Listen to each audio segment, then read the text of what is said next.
here we go. Week 2 of the series. I'm killing it. And I say that very sarcastically because my uploads are not on time like I want. But I'm hoping this weekend I can get a little bit ahead, and maybe being one day ahead is not helping me as much. So I think I'm going to try and get 2 days ahead. That way I have one grace day. So we'll see. Hopefully that works. Hopefully I can film tomorrow or Sunday and get an extra video out. Anyways, let's get into our scripture.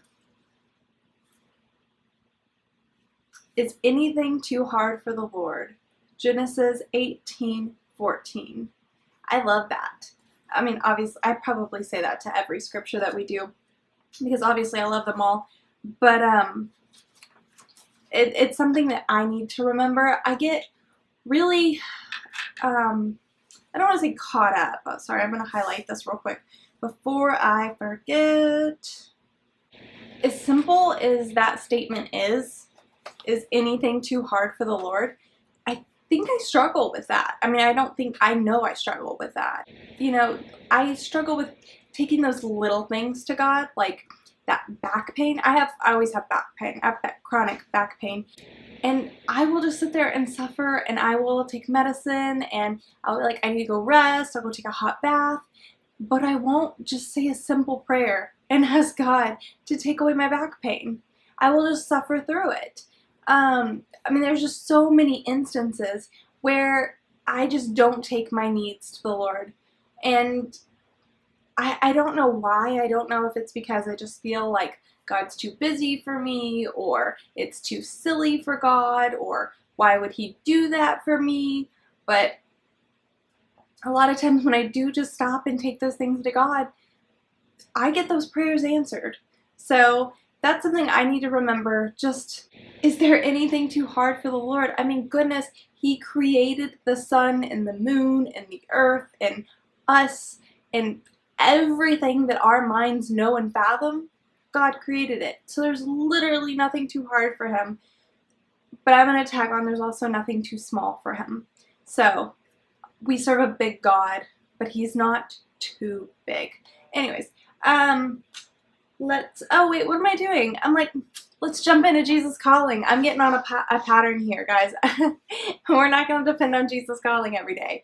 Oh, I thought I'd give you a couple of updates. If you watch some of my other videos, we got a new bathroom light. We reported it to the rental company, and they came out, they installed a new one, and it's not LED, it's bulbs. So next time we have an issue, we can just take the bulbs down. But there was actually a wiring issue in the bathroom. Something to do with the neutral line, I don't know, but somebody had rigged our power in our bathroom. So it was causing all of our light fixtures to just burn out because of that wire. So now the wiring is fixed in our bathroom. Aunt Joyce, if you're watching this, you were right. It was a wiring problem. It was dangerous, but now it's fixed. But it was actually just the power in our bathroom. And the reason why we kind of had an idea it was a bigger issue, or the outlets weren't working anymore, but not just in our bathroom, but in our hall bathroom as well. So it was a bigger issue than just a light fixture. There was one more thing I was going to update you on. Oh, if you watched my Monday is Monday, that book never came in. That Monday was so much harder than I could even tell you in a video. Like, that was a rough day for me. And so at the end of the day, my book never came. It's a funny story. Ended up going to the class, and that was the wrong book, even though that book was what was listed. And so they're like, does everyone have their books, blah, blah, blah. And I was like, oh, I'm still waiting on mine from Amazon, blah, blah, blah. And they're like, oh, we sell them here. So I go to the little kiosk. Lo and behold, it's a totally different book. They're doing a workbook, not the book, and it's actually grace-based parenting, where the book I ordered was something else by the same author. So I bought the book on Tuesday anyway, and then I realized I didn't actually need the book on Tuesday because I already had the correct book. What I had ordered was the wrong book. And so I thought, you know what though, I saw great reviews. I'll still read this book. I'm still interested in it. You know, I've been wanting a book to get into. Also, if you have a book that you are just like, oh, this is an amazing book, leave me that in the comments because I'm looking for a new book to read. I really want something to kind of get into right now. So anyways, I was all excited about this book. And then on Wednesday, they're like, hey, it's still not coming, or we're still looking for it, so it may come on Thursday. And so Thursday, I get a notification, hey, sorry, we lost your package. We don't know what happened. You can either reorder it or get a refund. And at that point, I was just like, you know what? Forget it. Give me a refund. So never even got the book, which is funny if you realize that that was like the only highlight to my Monday video. And not this last Monday, but my Mondayest Monday video. And it didn't even come.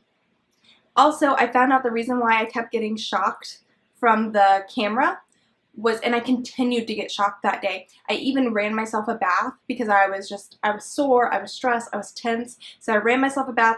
Went to go check to see if the water was hot. When I stuck my hand under the flowing water, I got shocked by water. I didn't even know that was a thing.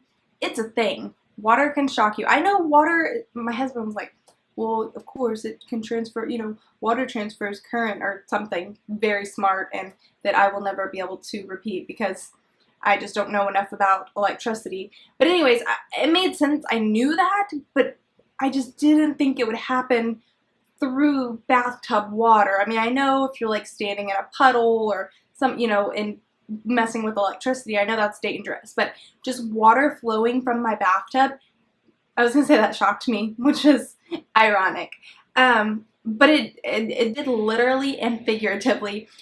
I was shocked. I could not believe that my bath water could shock me, and I was actually shocked by my bath water. But I found out that it's because I had fuzzy house shoes, and my feet just constantly sliding inside my fuzzy house shoes was just creating friction, which was making me get shocked by everything. And today it's super cold here. So I say super cold. A lot of you were having snow and stuff. I'm in Texas. It's 37.